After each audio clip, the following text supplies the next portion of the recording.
You used to read for hours, one book, one afternoon, no phone in reach. You still believe that focus is in there, waiting for you to try harder. It isn't. A man with a box full of pigeons proved your focus can be taken, and that you would hand it over yourself. His name was B.F. Skinner, a Harvard psychologist who built a small metal box. Inside the box, one hungry pigeon and one lever. He was not studying birds. He was studying you, 40 years before your phone existed. And what he found is now inside every app you own. This is the experiment that explains why you can't sit still. First, Skinner gave a reward every single time. Peck the lever, get one seed, peck, seed, peck, seed. The pigeon learned fast and stopped the moment it was full. Predictable rewards make calm, lazy animals. This is a person who reads a book to the last page and closes it. Then he changed the rule. Now the seed came only after 10 pecks. The pigeon sped up, then rested after every reward. Still predictable, still escapable. Nobody gets trapped by a machine they understand. Here's the strange part. Skinner found the dangerous rule by accident. One weekend, he was running low on food pellets. To make them last, he rewarded the pigeon only sometimes. He expected the bird to lose interest. It did the exact opposite. A shortage of reward created an excess of hunger. So in 1957, Skinner and a student, Charles Foerster, made it official. They made the reward fully random. A seed might come after 3 pecks, or after 50. The pigeon could never know which peck would pay, and so it never stopped. On the random rule, the pigeons pecked thousands of times an hour. They pecked until their feathers wore thin. Skinner had built the most obsessive behavior in his lab, not with more reward, but with less certainty. He called it variable ratio reinforcement. To understand why, look inside the brain. We blame dopamine for pleasure, but that is not when it fires. Dopamine does not spike when you get the reward. It spikes when you might.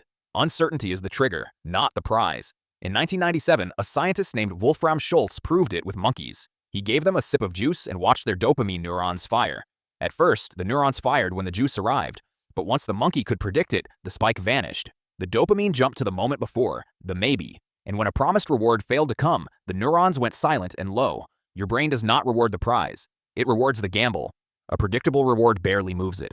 A random one floods the system. Skinner's pigeon was never chasing seeds. It was chasing the maybe. And Skinner noticed something that unsettled him.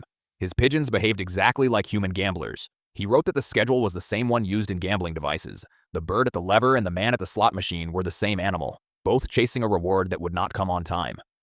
And the people who build slot machines know this precisely. They engineer near misses on purpose.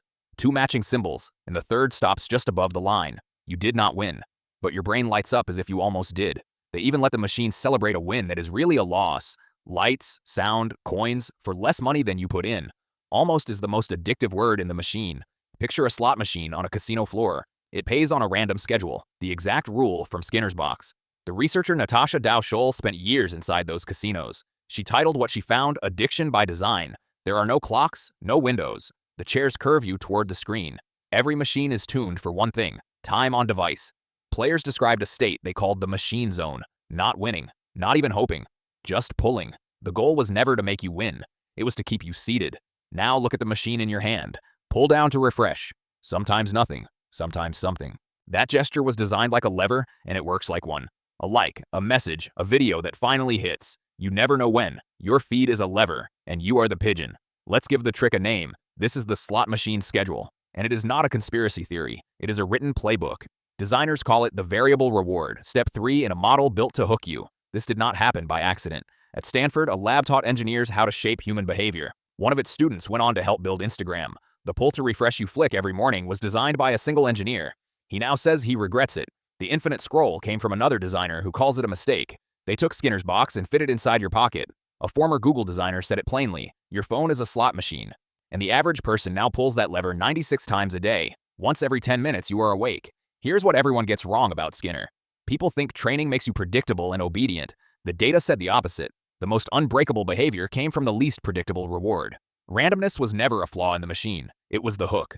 And in 1971, an economist saw all of this coming. Herbert Simon studied how people make decisions. He warned that a wealth of information would create a poverty of attention. When information becomes unlimited, attention becomes the bottleneck. And whatever captures your attention becomes the thing worth selling. He wrote it before the internet, before the feed, before you. The scarce thing was never information. The scarce thing was you. So look at what it has cost you. A researcher named Gloria Mark measured how long we hold focus on a screen. In 2004, it was 2.5 minutes. Today, it is 47 seconds. And every time you break away, it takes 23 minutes to return. You are not lazy. You are interrupted 100 times a day by design. And if you try to quit, it fights back. Skinner saw this too. When the rewards suddenly stop, the behavior does not fade. It spikes, harder, faster, more desperate.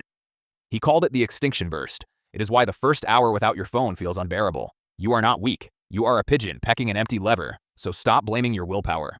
Willpower was never in this fight. You cannot outdiscipline a machine engineered to be unpredictable.